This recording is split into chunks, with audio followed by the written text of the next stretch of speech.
সাংবাদিকদের মুখোমুখি সুকান্ত মজুমদার। কলকাতা আন্তর্জাতিক বিমানবন্দরে আহিজুলার ঘটনা নিয়ে তিনি বলেন, এটাই বর্তমানে বাংলার পরিস্থিতি।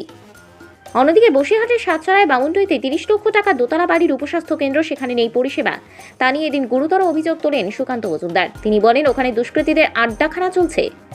ডাক্তারদের বেতন ও ভাতা বৃদ্ধি, মেদিনীপুর জুনিয়র ডাক্তারদের সাসপেনশন প্রত্যাহার এবং সিনিয়রদের প্রাইভেট প্র্যাকটিসের গণ্ডি 20 থেকে 30 কিলোমিটার বাড়ানো হয়। তিলোত্তমা কাণ্ডের পর তবে কি মুখ্যমন্ত্রী ক্ষোভ প্রশমনের কারণে এমনটা করলেন? এভাবেই সাধারণ মানুষের মুখ বন্ধ করবার চেষ্টা করছেন মুখ্যমন্ত্রী বলে পাল্টা অভিযোগ তোলেন বিজেপি সাংসদ।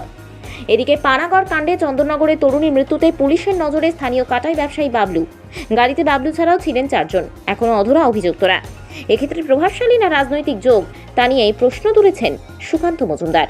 শিরতানি হচ্ছে, কোথাও মার্ডার করে ফেলছে। আজকে দেখা গেল একদম সুটকেস বন্দি দেহ আড়িটোলা ঘাটে প্রকাশ্য দিবালোকে। পুলিশকে কেউ ভয়ই পাচ্ছে না। মাননীয় মুখ্যমন্ত্রী যখনই কোনো মহিলা ঘটিত ঘটনা ঘটছে বা মহিলাদের শ্লীলতাহানি, রেপ এই ধরনের ঘটনা ঘটছে, হয় টাকা দিয়ে কেনার চেষ্টা করছেন। গতকাল ডাক্তারদের টাকা বাড়িয়ে মুখ বন্ধ করার চেষ্টা করলেন। সব কিছু টাকা আর উনি সিভিক ভলেন্টিয়ারের চাকরি বা হোমগার্ডের চাকরি দিয়ে সব ধামাচাপা দেওয়ার চেষ্টা করছেন। স্বাভাবিকভাবে রাজ্যের আইন শৃঙ্খলা পরিস্থিতি ভয়ঙ্কর হচ্ছে, ভয়ঙ্কর থেকে ভয়ঙ্করতম হচ্ছে। মহিলারা মোটেও সুরক্ষিত নয়। এখানে আমরা বারবার বলে আসছি, একের পর এক ঘটনা, হাইরিটোলা হোক, সল্টলেক হোক, উত্তরবঙ্গের সেই মহিলাকে নগ্ন করে ঘোরানোর ঘটনা হোক, আরজিকরের মহিলার ঘটনা হোক বা সন্দেশখালীর ঘটনা হোক, একের পর এক ঘটনা ঘটছে।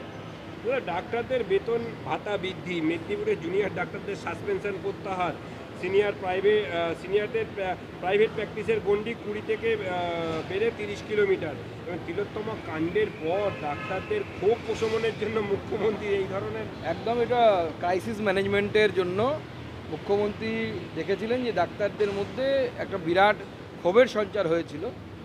সেই ক্ষোভটাকে ধামাচাপা দেওয়ার জন্য উনি এই চেষ্টা করছেন। আমার বিশ্বাস যে ডাক্তাররা তো আমাদের সমাজের অন্যতম শিক্ষিত স্তর, সেই স্তরের মানুষেরা অ্যাটলিস্ট এই প্রলোভনে ভুলবেন না বা ভুলে যাবেন না যে আমাদের একটি বোনের সাথে আরজি করে কী ঘটনা ঘটেছিল এবং কী ঘটনা হয়েছিল, কীভাবে সেটাকে ধামাচাপা দেওয়ার চেষ্টা করা হলো তৃণমূল কংগ্রেসের তরফ থেকে। আরজি করের ঘটনার পর এবার পানাগড়ে ইফটিজিংয়ের জেরে নৃত্যশিল্পীর মৃত্যু, মহিলাকে উত্তপ্ত করে ধাওয়া করা হয়, অ্যাক্সিডেন্টে মৃত্যু।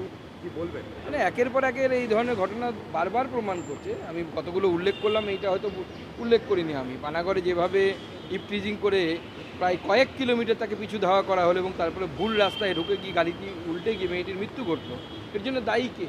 কেন ন্যাশনাল হাইওয়েতে এতক্ষণে কোনো পুলিশ ভ্যানের দেখা পাওয়া গেল না?